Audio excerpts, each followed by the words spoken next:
As winter hit Alberta, Victor and I decided to take a short trip to Cuba, the largest island in the Caribbean. We went there for its warm winter weather and to experience its rich history, vibrant culture, and stunning natural beauty. Join us as we explore some of its distinct cities and towns, which are surrounded with colorful architecture, dynamic culture, breathtaking landscapes, and of course, pristine beaches. This is our week-long winter getaway to the charming island of Cuba.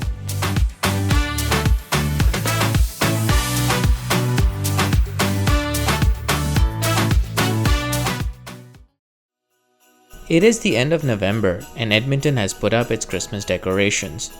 This year, as the festive time began, the weather decided to plummet to below 20 degrees Celsius. We needed a break from the cold weather and go somewhere warm. So we're headed off to Varadero, Cuba with Victor and Anu. I'll edit that part out.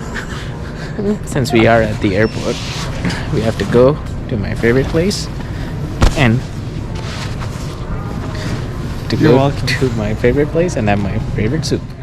Yes, Chili's is one of my favorite places to dine, and their chicken enchilada soup is a must-have for me.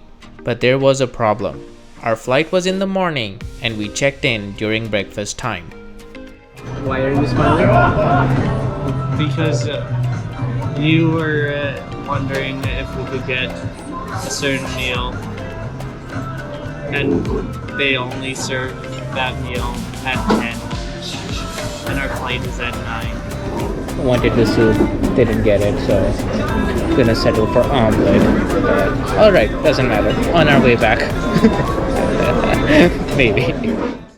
As breakfast concluded, I of course needed my morning tea. Got my tea. Have a donut. I will have it. Do it now. And so it was time to board our plane, which was headed for Cuba, the largest island in the Caribbean.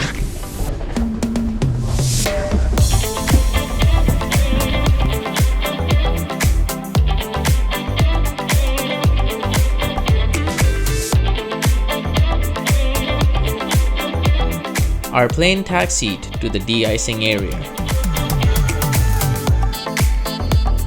We then finally took off from cold and snowy Edmonton.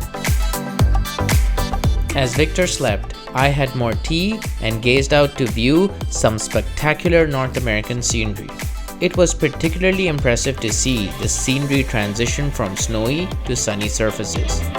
With about 6 hours of flight time, we began to descend into the green Cuban territory. We then finally landed in Varadero, where we were welcomed with a beautiful sunset view. Well, Victor, we're here. Yes, we're here.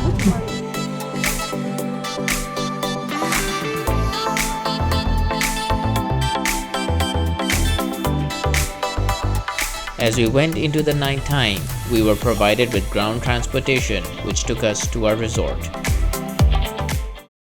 We're staying at the Grand Memories Varadero. Grand Memories Varadero, an all-inclusive resort, welcomed us with open spaces and a vibrant atmosphere.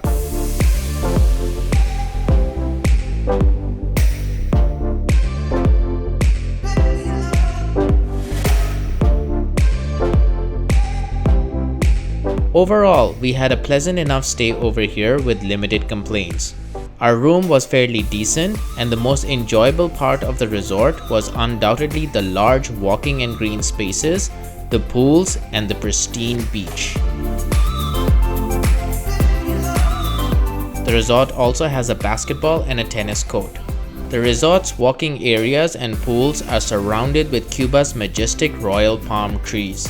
The royal palms thrive in Cuba's tropical climate and comfortably grow in its diverse environments. We got to see these trees throughout our Cuba trip. These palms play a crucial role in the ecosystem and play a key part in Cuba's agriculture heritage. Culturally, the royal palm has a deep connection with Cuba's identity, symbolizing strength, resilience, and freedom. We also got to experience the resort's refreshing and charming pools. The resort has about 3 of them, and they are all designed to enhance the tropical and relaxing experience.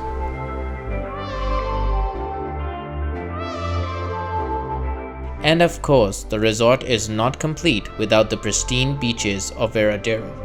The beaches are known for their soft and powdery white sand and crystal clear turquoise water.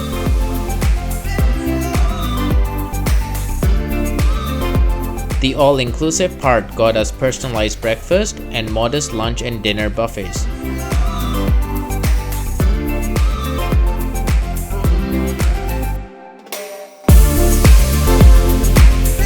It also allowed us to dine in one of their signature restaurants. One of the nights, we booked to dine at the Italian restaurant where the food was reasonably tasteful.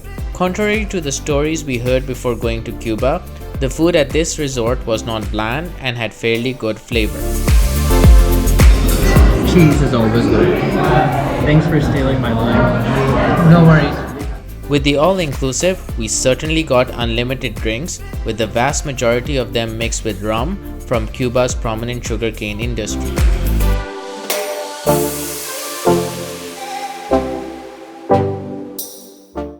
So we're here on our day 1 in Varadero, Cuba. For our first day in Cuba, we largely took advantage of the resort's beach and relaxed for the most part. We were, after all, here for a short vacation and taking a break from the cold back in Edmonton.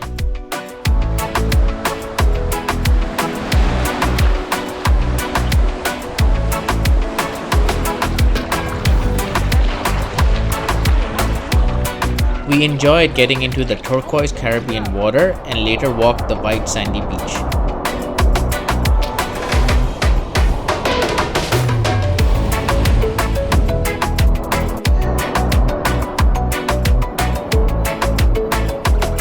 I also got a chance to see some of the seashells, which washed off on the beach.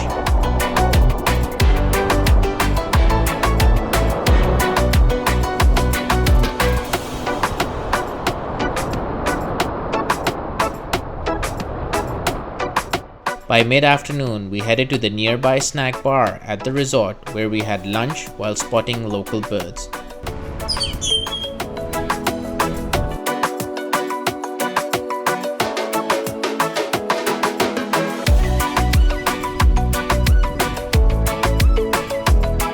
After lunch, we went back to enjoy more of the stunning waters and the dazzling beach.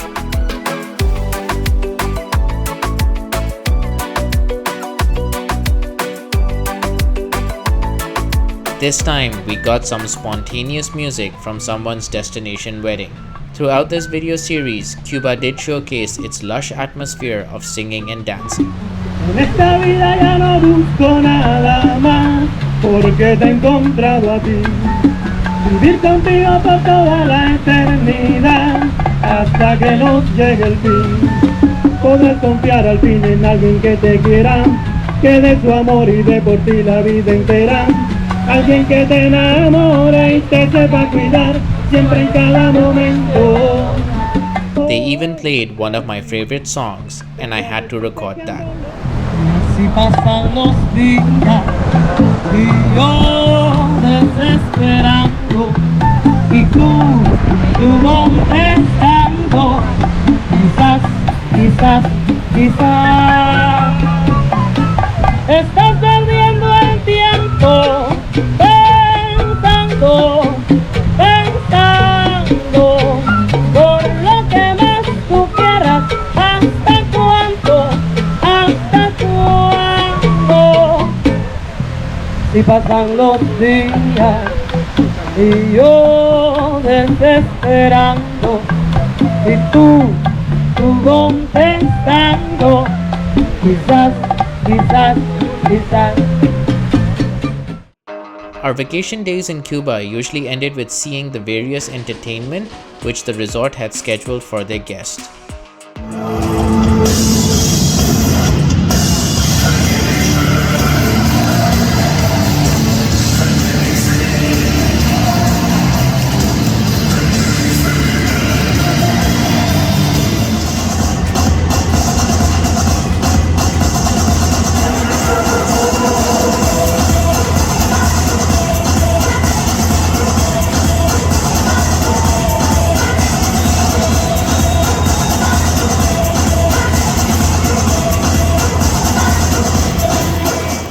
Our first day was spent relaxing and taking advantage of the resort. The next day, Victor and I headed to Cuba's historic and vibrant capital city, Havana. Y tú contestando, quizás, quizás, quizás.